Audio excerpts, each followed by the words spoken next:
لازم يا جماعه نركز، وباكد لك مرارا وتكرارا على الفكره suggest وريكومند وانسيست واسك وفايتال واسينشال وامبورتانت. السلام عليكم ورحمه الله وبركاته. لو كنت طالب ثانويه عامه او طالب ثانويه ازهريه، لازم تاخد بالك من التركايه دي في الثانويه العامه. التركايه اللي كل طالب بيقع فيها ما بياخدش باله من رهبه الامتحان، وهي تركايه suggest بمعنى يقترح، recommend بمعنى يرشح او يزكي، insist بمعنى يصر على، ask بمعنى يطلب او يسأل، vital يعني حيوي، essential بمعنى ضروري، important بمعنى مهم. تعبيرات انت عارفها ووردت قدامك كتير، بس ما بتاخدش بالك من التركايه دي وانت قاعد في الامتحان.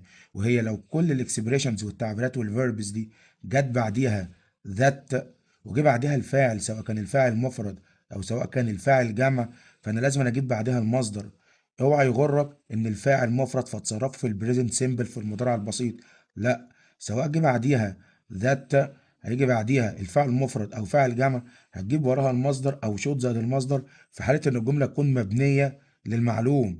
في حاله ان الجمله مبنيه للمجهول وهي نفس التعبيرات ونفس الفيربس، وجي برضو بعدها ذات، لقيت بعديها المفعول مفرد او المفعول جمع، هجيب بعدها بي زائد البي بي. فخد بالك من التركية قوي دي يا طالب الثانويه العامه ويا طالب الثانويه الازهريه، ان الاكسبريشنز والفيربس دي التعبيرات والافعال دي لو جه بعديها ذات وجه بعديها فعل مفرد او جه بعديها فعل جمع، فاوتوماتيك وانت مغمض هتجيب شوت زائد المصدر او هتجيب المصدر فقط لا غير.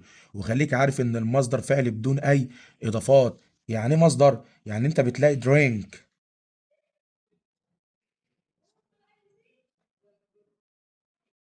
بتلاقي درينك، بتلاقي ترافل، الفعل زي ما هو بدون اي اضافات. بتلاقي بلاي، ما تصرفش الفيرب، لا اما تقول درينك لا اما تقول شوت درينك لا اما تقول ترافل لا اما تقول شوت ترافل. او ان الجمله تكون مبنيه للمجهول فجت بعديها ذات فتحط بعديها مفعول مفرد او مفعول جمع فتحط بعدها بي زائد البي بي. زي الاكزامبل ده I suggest that علي، الطبيعي ان علي مفرد فالطبيعي ان اقول علي travels. لا غلط، اقول ان علي travel، اقول ان علي should travel to Luxor. على الرغم ان علي مفرد فالطبيعي ان انا اصرف الفيرب في البريزنت سيمبل، لان عشان وجود suggest هناخد ده ترافل فعل في المصدر بدون اي اضافات، لان علي فاعل مفرد هو من يقوم بالفعل، فالطبيعي تبقى ترافل فعل في المصدر او شود ترافل. طب تعالى نتكلم لو جمله مبنيه للمجهول، زي رقم اتنين، القاعده رقم اتنين اللي بتقول لي ان لو لقيت سجست وجات روم، ما هي الروم مش هي اللي هتنظف نفسها، الروم تنظف، فالجمله كده مبنيه للمجهول. يعني كده هو ضرب عصفورين بحجر واحد، جاب جمله سجست اللي هي اوتوماتيك معروفه لو جت بعدها ذات بجيب بعدها الفعل في المصدر، وجاب لك جمله الباسيف فويس المبني للمجهول، فانت حطيت له بي، ما هو بي دي مصدر، زائد التصريف الثالث باي ماي ماذر. I suggest that room be cleaned by mother. يعني انا بقول ان الغرفه اقترح او انا اقترح ان الغرفه تنظف بواسطه والدتي.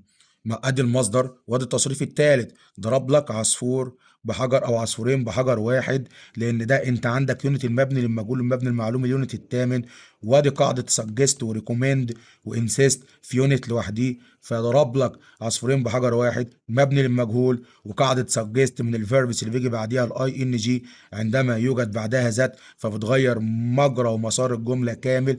فنركز يا جماعه، خلي بالك من التركيه دي يا طالب الثانويه العامه ويا طالب الثانويه الازهريه، اوعى تقع فيها. دي بتيجي في السؤال ابو درجتين وليس في سؤال ابو درجه واحده، فخد بالك. والسلام عليكم ورحمه الله وبركاته. وانتظر فيديوهات لتركات الثانويه العامه اللي قررت في نماذج الوزاره، سواء كنت طالب ثانويه عامه او طالب ثانويه ازهريه.